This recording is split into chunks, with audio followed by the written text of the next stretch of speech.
They will be disposed of like unnecessary ballast. There is no home, no family that has not been touched by this terrible tragedy. Some have children, some have elderly mothers or fathers. No one has the strength to sit at home with their arms folded and wait for the verdict. It is hardest to endure the despair that eats away at your heart within four walls. People are taking to the streets. By 4 o'clock, a crowd of thousands had gathered in the square. Mothers with babies, married couples, lonely elderly people, all stood under the scorching sun, waiting in horror for news. First, the fire chief, Henryk Kaufmann, the head of the ghetto enterprises, David Versovsky, and then the most influential Jew in the Wad ghetto, Mordecai Chaim Rumkowski, addressed the crowd. It was on the square in Wadgad that Rumkowski, whom many called the king of the ghetto, delivered a speech that historians would later call one of the most powerful and fateful speeches of the 20th century. The king accomplice, Mordecai Chaim Rumkowski and children. Photo: Ghetto Fighter's House. After the invasion of Poland in 1939, the Germans pursued a policy of terror. The Nazis decapitated society. They arrested, deported, and killed political, public, and religious leaders. They created ghettos in dozens of cities, to which Jews were forcibly transported. The Wad ghetto was the second largest after Warsaw. On February 8, 1940, the Jews of Wad began to be resettled in Boti, the worst district of the city, which did not even have a sewage system. 3 months later, this 4.12 square kilometers area was fenced off with barbed wire. The Nazis appointed one of the ghetto prisoners, Mordecai Chaim Rumkowski, as chairman of the Council of Jewish Elders, the head of the Jewish self-government. Rumkowski was born in the town of Ilieno in the Vitebsk province. At the age of 15, he decided to move to the industrial city of Lodz, which was then part of the Russian Empire. Before World War I, Chaim tried his hand at business. He was a co-owner of a weaving factory, and in the interwar period he worked as an insurance agent, but he became known in the city when he took the position of director of an orphanage. Rumkowski spoke Polish poorly, but he was fluent in German and Russian. When the Nazis appointed Rumkowski as head of the Council of Jewish Elders, he was 62 years old. He had no children, and his wife had died of cancer 2 years before the war began. This man remains one of the most controversial figures of that time. Some believe that it was thanks to the efforts of the chairman that the Wadgi ghetto survived longer than any other ghetto in Poland. Others call him a criminal, a collaborator, an accomplice of the Nazis. Rumkowski seemed omnipotent, able to influence virtually all aspects of the ghetto inhabitants' lives. Chaim Rumkowski was an absolute monarch. He could transfer a person from one job to another. He could send people to prison. He was omnipotent. However, he was powerless against the Germans. They could raise their hands or sticks against him, beat him, or even kill him. But among us he was king. We gave him various titles: Your Majesty, Chairman, Chief of the Jewish Elders. We called him King. Sarah Plager, 15 years old, 1941. Rumkowski did everything he could to make the ghetto profitable for the Nazis. Jews worked for pennies in numerous factories, sewing clothes and shoes for the Germans and making household items. Rumkowski's concept can be described in 3 words: survival through work. He evoked extreme emotions. He was hated, feared, and respected. Grateful for their daily free bowl of soup, School children dedicated poems and songs to Mordecai Rumkowski and sent him letters.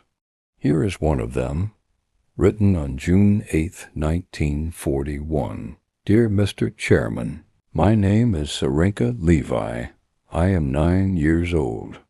Our family consists of 4 people. My dad works as a laborer. He works very hard, but he cannot feed our family. I kindly ask you, dear Mr. Chairman, to send my mother, who is a dressmaker, to work in the hat department. Dear grandfather, have mercy on hungry Sarenka and write an order. If my mother starts earning money, she will be able to feed me, and I will come to thank you, dear grandfather. Right now I am exhausted. Once at school, I felt sick and my friend had to take me home. I want so much to survive this war. I beg you, dear Mr. Chairman, to hear my request. Goodbye, beloved grandfather. Sarenka and tens of thousands of other children wanted so much to eat, play, laugh carefree, in short, to live. However, in 1942, the kind grandfather did not help them. Rumkowski obeyed the Nazis' decision, helping them to separate children and parents forever, a speech that horrified everyone. Children of the Wad Ghetto. Photo: Arkawam Pastwo de Woodsy. People had different recollections of Chaim Rumkowski's speech, which he delivered on September 4, 1942. Chronicle.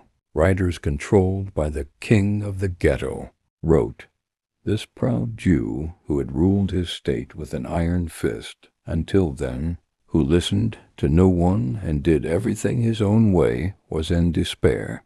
He could not hold back his tears and cried like a child." Henrik Frankus, who was 17 years old in 1942, recalled Rumkowski's behavior differently. At the appointed time, he came to Firefighters Square to listen to the most influential man in the ghetto. I saw the chairman. He stood in the square like an actor in front of a mirror. He was fixing his hair. Perhaps my opinion of this man was largely formed during this speech. While saying terrible things, he behaved like an actor, like a poser. The speech that Henrik Frankus heard then went down in history.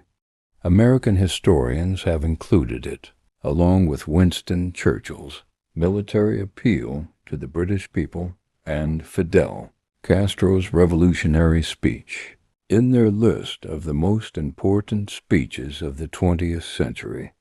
These are perhaps the most terrible words that a mother, father, son, or daughter could ever hear in their lives.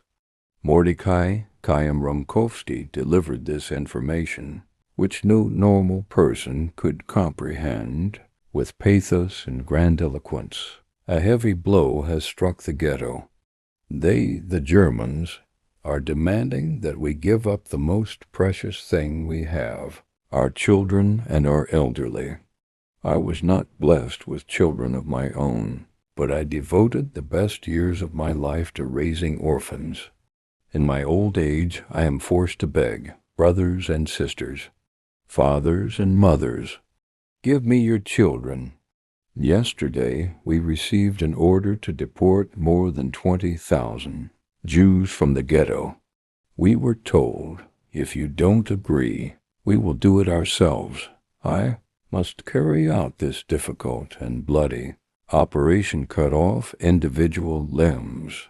To save the body, I must take your children away from you, because if I don't, God forbid, others will be taken away too. I reach out to you and beg you, give these victims into my hands so that we can avoid new victims. Such is my fate. Today I am forced to reach out to you and beg, brothers and sisters, fathers and mothers, give me your children. During his speech, Rumkowski called himself a broken man. He demanded that those gathered put themselves in his place, as he also felt like a victim of the situation. It is difficult to believe in the chairman's complete sincerity. since both the immediate circle of the kind, grandfather, and the families of Jewish policemen and bosses were safe.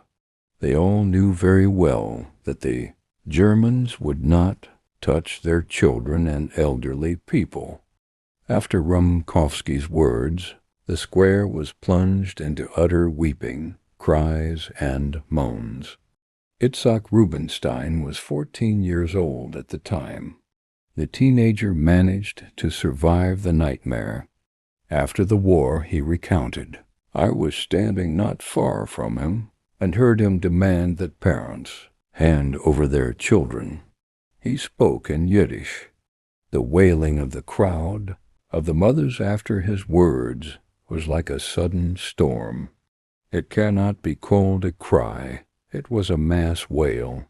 The mothers were literally tearing their hair out. There was such fear in people's eyes.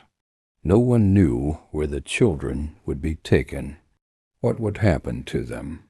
Everyone asked about this, but all questions remained unanswered. Only one thing was known. The Germans had decided to deport children under the age of 10, the elderly over 65, and the seriously ill. As the Nazis put it, the ghetto had to be cleansed of the unproductive part of the population. After Rumkowski's monstrous speech, children asked, "Mommy, will you give me to the Germans?" On the streets, unfamiliar women with babies in their arms stopped, looked into each other's eyes, and wept helplessly. The Great Prohibition, Luge Ghetto. Orphaned children are taken from the orphanage to the death camp, September 1942. Photo. IH, Saturday, September 5th. A new announcement appeared on the walls of the ghetto. Prisoners were informed of an unconditional ban on leaving their apartments. Only police officers, firefighters, doctors, and transport department employees were allowed to move around the streets. Everyone else had to stay at home and wait. Wait for disaster, wait for death. On that day, ethnographer Joseph Zelkovich wrote, "A deathly silence reigned in the ghetto. No one was breathing. The hearts of the ghetto's inhabitants were crushed by a huge stone block. The deportation operation was carried out by Jewish policemen. They entered the apartments of the ghetto's inhabitants, checked their documents, and tried to separate families. The Nazis promised them sausage, sugar, and 1.5 pounds of bread a day for their work. Persuasion, tears, pleas from mothers and fathers, it was difficult for the policemen to tear children away from their parents. Often they had to take sons and daughters from acquaintances, neighbors, or friends. Some policemen could not bear it, lost consciousness, and even tried to commit suicide. As chroniclers wrote, it was possible to bribe Jewish policemen to save loved ones. Unlike the policemen, the SS were ruthless and relentless. They went from courtyard to courtyard, announcing through a loudspeaker or with a gunshot that all residents must come out into the street. The SS did not look at birth certificates or passports. They decided who to leave and who to take away based on the appearance of the prisoners. And suddenly the officer was standing in front of us, me and my mother. I was first, my mother was behind me. He paused at first, then moved on. Our closest neighbor was standing nearby. She was holding a 1.5-year-old child in her arms. The SS officer ordered her to take the child away. The woman didn't even say anything. She stood rooted to the spot, paralyzed. Then we were ordered to go upstairs. We came to the apartment. This woman lived in the next room. We walked through her room. She was sitting on the floor, staring blankly at either the sky or the wall. 45 years later, in 1989, I returned